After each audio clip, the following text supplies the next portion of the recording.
मायके में ननद आई है। ये कहानी शुरू होती है ज्योति भवन से, जहाँ सिर्फ और सिर्फ ज्योति का राज चलता था। और चलता भी क्यों ना, तेरे पैदा होने के बाद ही बना है ये घर। तू तो लक्ष्मी है हमारी, और तू ही नाराज हो जाएगी तो कैसे चलेगा। चल अब बता, कौन सी लड़की सही रहेगी तेरे भैया के लिए। मैं क्या बताऊं मम्मी, शादी तो भैया को करनी है। क्या बताऊं क्या? जैसे कि तेरी मर्जी के बिना मैं किसी लड़की को सिलेक्ट कर लूंगा। हाँ, ज्योति भवन में तो वही आएगी जो मेरी प्यारी बहना को भाएगी। और उन सभी लड़कियों में से ज्योति को पसंद आती है निधि की तस्वीर। सूरज का परिवार निधि से मिलता है और पहली ही बातचीत के बाद दोनों का रिश्ता पक्का हो जाता है। मानना पड़ेगा निधि, तेरी पार की नजर को दूसरी लड़की देखनी भी नहीं पड़ी। मैं ऐसे ही मेरी बेटी के हाथों को शुभ नहीं कहता। ज्योति ने तो अपना काम कर दिया, पर अभी काम खत्म नहीं हुआ सुषमा जी। असली काम तो अभी बाकी है। बहू को चढ़ाने के लिए गहने लेने होंगे, लेन देन का सामान लेना होगा, वो सब देखना है आपको। है ना ज्योति, यही करेगी। अपने भाई की शादी तक तू ससुराल नहीं जा रही बेटा। मैं दामाद जी से बात कर लेती हूँ, वरना यहाँ सब कैसे निपटेगा।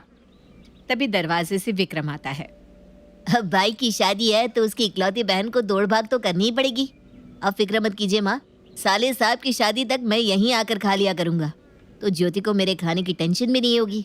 पर हाँ, शादी के दूसरे दिन अपनी बीवी को ले जाऊंगा, मैं पहले से कह देता हूँ। यूं तो ज्योति की शादी को साल भर होने को आ रहा था, पर आज भी वो अपने मायके में सबकी चहीती थी। उसके बिना उसके मायके में पत्ता भी नहीं हिल सकता था। अपनी नई बहू के गहने खरीदने के लिए सुषमा ज्योति को लेकर ज्वेलरी शॉप पर जाती है। इतने सारे गहने हैं यहाँ तो, हे भगवान। आजकल के चलन का गहना तो मुझे समझ में ही नहीं आता। तू ही देख कर बेटा, अब जो करना है तुझे ही करना है। मैं तो काम कर करके पहले ही परेशान हो गई हूँ। पहले तू गहने देख, फिर तुझे सूरज की शेरवानी भी फाइनल करनी है। तभी ज्योति के फोन पर नरेंद्र का कॉल आता है। व्हाट्सअप किया है कार्ड बेटा, बता तो कौन सा फाइनल करवाऊँ। जब तक तेरी मंजूरी नहीं होती शांति नहीं मिलती मुझे। और पूरे 1 महीने ज्योति ऐसी बिजी हो जाती है कि एक टांग पर खड़ी कभी किसी की मदद कर रही है तो कभी किसी की। और उसके बाद आ जाता है वो दिन जिसका सभी को इंतजार था। अपने भाई की शादी के फंक्शन में उसकी वरमाला की रस्म एंजॉय करती हुई ज्योति जोर जोर से शोर मचा रही थी कि तभी मोहल्ले की पड़ोसन रसगुल्ला खाते हुए ज्योति के जीवन में कड़वाहट घुलने आ जाती है। डाल दो भाभी वरमाला, मैं आपकी साइड ही हूँ, उछल के डाल दो। अरे वाह, बड़ी खुश हो ज्योति तुम। अपनी बर्बादी पर पहली बार किसी को इतना खुश होते देख रही हो। हाँ आंटी, मैं बहुत ज्यादा खुश हूँ। आफ्टर ऑल मेरे भाई की दुल्हनिया जो घर आ रही है, और पसंद भी तो मेरी है, तो खुश तो होना ही है। क्या बताऊँ मैं आपको आंटी जी, मेरी पसंद के बिना भैया शर्ट भी नहीं खरीदते। हाय रे ज्योति, यूं तो तू बिहार गई, पर दुनियादारी की समझ तुझमें अभी भी नहीं आई। शादी के बाद कौन भाई पूछता है बहन को। क्या आंटी जी, आप नहीं जानती क्या? मेरी शादी को 1 साल हो गया है, पर आज भी भैया मुझे अपनी पलकों पर बिठा के रखते हैं। जरा सी आ नहीं निकलती मेरी कि फौरन मेरे घर पहुंच जाते हैं। दिन में 10 बार तो मम्मी फोन कर देती है, क्या बनाया क्या नहीं। तू समझी नहीं बेटा, तब तक तेरी शादी हो रखी थी, पर सूरज तो कमा रहा था ना। अब उसके जीवन में निधि आ गई है। असली बदलाव तो अब देखने को मिलेगा बेटा। गीता के मुंह से ऐसी बातें सुनकर ज्योति को धक्का लगता है और अगले ही पल उसे गीता की बात का प्रमाण भी मिलना शुरू हो जाता है। विदाई के वक्त ज्योति जैसे ही अपनी भाई की गाड़ी में बैठने जाती है, सूरज कहता है, अब निधि का लहंगा खुद ही इतना एरिया कवर कर लेगा। अरे कहाँ बैठेगी तू हमारे साथ? मैं कोई पागल थोड़ी ना हूँ भैया, मैं तो आगे बैठ रही थी। पर मेरी साली ने पहले ही कह दिया था कि वो आगे बैठेगी। अभी तो निधि अपने ससुराल पहुंची भी नहीं थी और ज्योति को लेफ्ट आउट फील होना शुरू भी हो जाता है।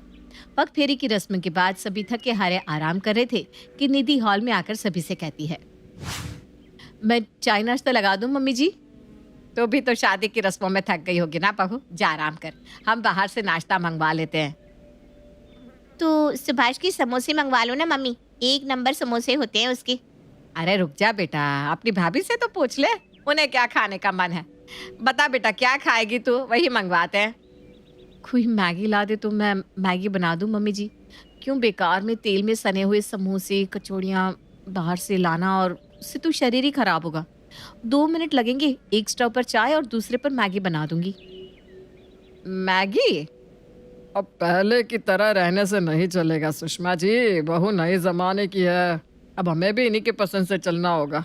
जा बहू बना ले मैगी, हम भी तो खा कर देखे तेरे हाथ की मैगी।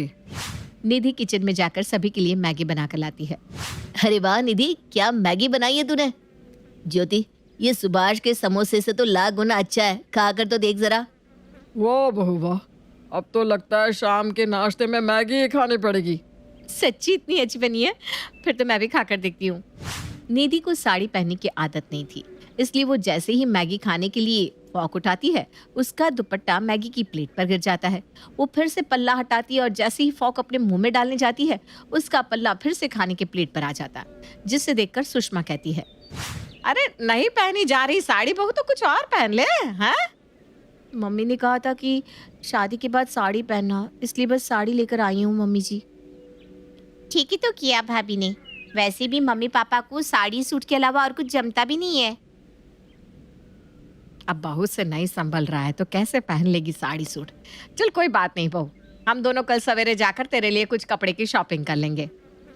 फिर तो मम्मा मेरा कोई काम नहीं है इस घर में, मैं भी निकलूं? हाँ हाँ बेटा, तू भी जा।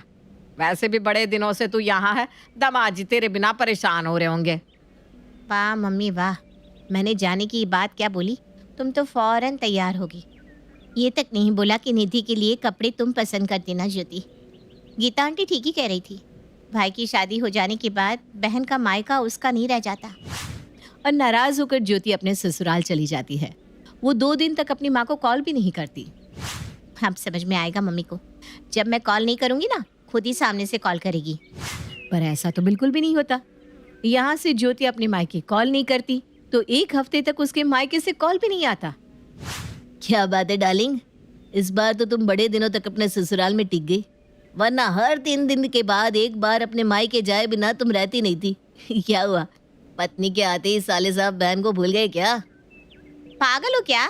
ऐसा हो सकता है भला? कभी भी नहीं। वो मेरा घर है, जिस घर का नाम ही मेरे नाम पर हो वहाँ किसी और की कैसे चल सकती है। अभी मम्मी को कॉल करती हूँ, ज़रूर हर बार की तरह उन्होंने फ़ोन इधर उधर रख दिया होगा। ये कहकर ज्योति अपनी माँ को कॉल लगाती है। और मम्मी, नाश्ते में क्या बन रहा है? अब मुझे नाश्ते की क्या चिंता बेटा, निधि ने ही सब कुछ संभाल लिया है। मुझे रसोई में जाने ही नहीं देती। जरा वीडियो कॉल कर, मैं तुझे दिखाती हूँ। आज बहू ने मुझे गाउन पहनाया है। अरे बहू जरा बताना तो वीडियो कॉल कैसे लगाते हैं। निधि आकर सुषमा के फोन से अपनी ननद को वीडियो कॉल करती है, जिसे देखते ही सूरज कहता है, अरे ज्योति से बात कर रहे हो तुम लोग? बढ़िया है, मैं अभी तुझे कॉल करने ही वाला था ज्योति। कल शाम को ठीक 5 बजे जीजा जी के साथ यहाँ पधार जाना। अभी तो बीवी आ गई है, बहन के बिना रहने की आदत डाल लो भैया। अरे तू समझी नहीं, बात यह है कि तेरी भाभी ने कल डिनर प्लान किया है, मेरे सारे कलीग्स को भी बुलाया है, तुम भी जरूर से आना। पहली बार ज्योति को ऐसा लग रहा था मानो उसके खुद के ही घर में उसकी कोई वैल्यू ही ना रह गई हो। अगले दिन ज्योति अपने मायके पहुंचती है, जहां वो देखती है कि हर तरफ बस निधि निधि निधि भाभी भाभी हो रहा था। 1 हफ्ता नहीं हुआ भाभी को आए और अभी से सब निधि निधि करने लगे। बहुत हो गया, अब मैं ऐसा नहीं होने दूंगी। ये परिवार मेरा है और मेरा परिवार मुझे भूल नहीं सकता, और भूले तो मैं याद दिला दूंगी। इस घर में सबसे इम्पोर्टेंट मैं थी और मैं ही रहूंगी। और बाकी गेस्ट के जाते ही ज्योति एक अनाउंसमेंट करती है। 1 हफ्ते तक मैंने किसी से बात नहीं की और ना किसी ने पूछा कि मैंने ऐसा क्यों किया। चलो आज मैं ही बता देती हूँ। असल में बात यह है कि भैया की शादी की तैयारियों में मैंने अपनी सेहत का ध्यान ही नहीं रखा, पर जब शादी के बाद अपने घर गई तो मेरी तबीयत बिगड़ने लगी, तो मैंने चेकअप करवाया और मुझे पता चला कि मैं माँ बनने वाली हूँ। क्या तू मतलब मैं मामा बनने वाला हूँ? मेरा बच्चा, अरे सुषमा जी मैं नाना बनने वाला हूँ और आप नानी। अब आप बुढ़िया हो गई है, समझ लीजिए ओहदा बढ़ने वाला है आपका। इतनी बड़ी खुशी तूने हमें देने में इतनी देर क्यों लगा दी बेटा। भगवान तेरा लाख लाख शुक्र है। बहू के पैर तो सच में बहुत ही शुभ है। बहू आते ही हमारी बेटी के जीवन में खुशियाँ लेकर आ गई। मम्मी भाभी की तारीफ तो ऐसे कर रही है जैसे उन्होंने ही मेरे पेट में मंत्र फूंक कर मुझे प्रेग्नेंट किया हो। और सभी का ध्यान अपनी ओर खींचने के लिए ज्योति बेहोश हो जाती है। फिर क्या था, होने वाले मामा जी, मामी, पापा, नाना, नानी फौरन ज्योति को उठाकर अंदर कमरे में ले जाते हैं। एक तरफ निधि ज्योति के चेहरे पर पानी की छींटे देती है तो दूसरी ओर सूरज उसकी हथेली पगथली रगड़ता है। मम्मी जल्दी से डॉक्टर को फोन करो ना, मेरी बहन और मेरे भांजे को कुछ नहीं होना चाहिए। डॉक्टर का नाम सुनते ही ज्योति फौरन उठ खड़ी होती है। तुम ठीक तो हो ना ज्योति? मुझे तो बड़ी घबराहट हो गई थी। आप सब बेकार में ही परेशान हो रहे हैं, मैं ठीक हूँ। चलो नितिन अब चलते हैं। कहाँ चलते हैं? तू कहीं नहीं जा रही, तू यहीं रहेगी। पहला बच्चा मायके में ही करती है बिटिया, तू नहीं जा रही कहीं। बच्चा होने तक तू यहीं रहेगी। अब चिंता मत कीजिए दामाद जी, मैं और निधि है ना, हम दोनों मिलकर ज्योति को संभाल लेंगे। अब क्या था, ज्योति को जो चाहिए था उससे वो मिल गया था। अगली सुबह सुषमा एक साड़ी वाली को अपने घर बुलाती है। सभी अपने लिए साड़ियां पसंद कर रहे होते हैं और जैसे ही निधि अपनी पसंद की साड़ी पर हाथ रखती है, ज्योति कहती है, हाँ वही साड़ी मुझे पसंद है भाभी। पर हाँ बेटा, जो तुझे पसंद है वही साड़ी तू रख। वैसे भी इस हालत में माँ जितनी खुश रहे बच्चा उतना ही स्वस्थ होता है। चल बता, अब क्या खाएगी तू? क्या इच्छा है तेरी? मैं क्या बोलूँ मम्मी, नाश्ते में तो मैगी ही मिलेगी ना। अरे मैं अभी जाता हूँ सुभाष के समोसे लेने, ठीक है मेरी लाडो? अब धीरे धीरे ज्योति अपने मायके को ही अपना घर समझने लगती है। वो अपनी सारी फ्रेंड को फोन करके अपने घर बुलाती है और एक छोटी सी पार्टी रख लेती है। भाभी आज मेरी कुछ फ्रेंड्स घर आने वाली हैं, तो आप सभी के लिए खाने का इंतज़ाम कर दीजिएगा। वैसे तो मैं ही खाना बना लेती, पर इस हालत में मैं अगर किचन में जाऊंगी तो बेकार में मम्मी आप पर भड़क जाएंगी। आप जानती है ना मम्मी मुझे लेकर कितनी पॉसेसिव है। कुछ देर में ज्योति की सारी सहेलियां वहां पहुंच जाती है। भाभी ड्रिंक्स लाना तो। हाँ दीदी। निधि हॉल में ड्रिंक्स लेकर जाती है। नहीं नहीं भाभी, मेरे गले में खराश है। अरे तो तू चाय पीना। भाभी आप नेहा के लिए एक कप चाय ले आओ, तब तक हम कार्ड खेलना शुरू करते हैं। Okay girls? और उसके आधे घंटे बाद ना आप स्नैक्स ला सकती हो भाभी। और कुछ इस तरह प्रेग्नेंट होने के नाम पर ज्योति अपनी भाभी से नौकरों की तरह काम करवाती रहती। ऐसे ही 3 महीने बीत जाते हैं। एक सुबह जब निधि खाना बना रही थी, वो ज्योति से कहती है, दीदी अगर आप फ्री हो तो आप जरा कपड़े देख लोगी, क्योंकि मुझे खाना बनाने में बहुत वक्त लग जाएगा और कपड़े टाइम से नहीं धुले तो सूखेंगे नहीं। मौसम तो आजकल कैसा हुआ पड़ा है, आप देख ही रही हैं। मुझसे काम करवाओगी भाभी तुम?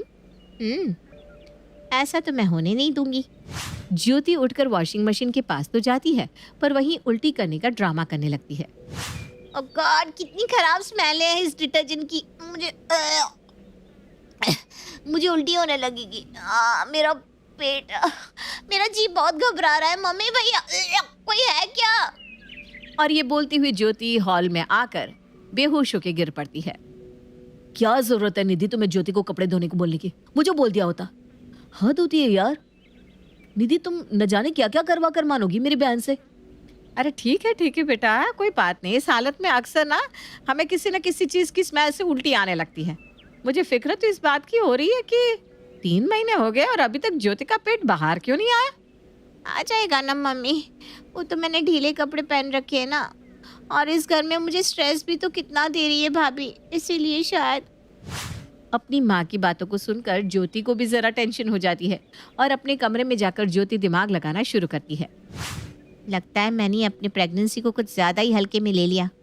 मुझे अपनी हरकतों में थोड़ा चेंज करना पड़ेगा और इस पेट को भी बाहर करना पड़ेगा। और यहाँ ज्योति एक छोटी सी गलती कर देती है। एक दिन पहले ही सुषमा ज्योति से उसके पेट के बारे में पूछती है और अगले ही दिन ज्योति अपने पेट में एक पिलो लगा लेती है, जिसे देखते ही सुषमा फट से सब समझ जाती है। अरे बेटा, एक दिन में तेरा पेट इतना ज्यादा बाहर आ गया है? मुझे लगता है हमें डॉक्टर को दिखा देना चाहिए। कहीं तेरे पेट में जुड़वा बच्चे हुए तो और ज्यादा देखभाल करनी पड़ेगी तेरी। वही तो मम्मी, मैं वही बताने जा रही थी आपको। याद है आपको कुछ दिन पहले मेरी सहेलियां घर आई थी, उसमें से ना एक डॉक्टर थी, उसी ने मुझे कहा कि शायद मेरे पेट में ट्विंस है। देखिए, मानना पड़ेगा आपकी पार की नज़र को। अपनी बेटी की साड़ी के अंदर से तकिया निकालते हुए सुषमा कहती है, आ गई मेरी नाती बाहर। अब बता, शर्म नहीं आई तुझे इतना घटिया नाटक करते हुए? तुझे पता भी है तेरे होने वाले बच्चों की सलामती के लिए दामाद जी हर रोज मंदिर पैदल चलकर जाते हैं, हर शुक्रवार व्रत करते हैं। तेरे भाई ने तो अभी से अपने भांजे या भांजी के लिए पैसे जोड़ने शुरू कर दिए थे। कितने खुश थे तेरे पापा। सबका दिल तूने तोड़ दिया बेटा, सबका। पर क्यों किया तूने ऐसा? आप लोग, क्योंकि भाभी कहती है आप लोगों का बर्ताव मेरी तरफ बदल गया। एक पल में ही आप सबने मुझे पराया कर दिया। तो तू ऐसा करेगी? ये नहीं सोचा तूने कि तेरी भाभी अपना घर छोड़कर यहाँ आई है। अगर हम उसे कंफर्टेबल फील नहीं करवाएंगे तो इस घर में वो कैसे एडजस्ट करेगी? हाँ, तू हमारी बेटी है, हमारी बेटी ही रहती, पर हमारा ध्यान खींचने के लिए तूने जो किया उसके बाद तो तू मेरी आंखों के सामने से तो अभी क्या भी चली जा, वरना मैं तुझे कुछ बुरा बोल दूंगी। और तभी अचानक निधि को उल्टियां आने लगती है और सभी को पता चलता है कि निधि प्रेग्नेंट है। जिस जरिए का इस्तेमाल करके ज्योति सभी का ध्यान अपनी ओर खींचना चाह रही थी वो उस पर ही उल्टा पड़ गया। रात को जब सूरज और नरेंद्र घर वापस आते हैं तो सुषमा उनसे कहती है, ज्योति का बच्चा नहीं रहा, पर भगवान ने हमें वो बच्चा हमारी बहू के जरिए दे दिया। बहू प्रेग्नेंट है। और इस तरह सुषमा और निधि ज्योति की इज्जत सभी के सामने बचा लेती है। और जैसे ही ज्योति को ये महसूस होता है कि वो बुआ बनने वाली है, वो अपने मन से सारे बैर भाव हटाकर अपनी भाभी को गले लगा लेती है।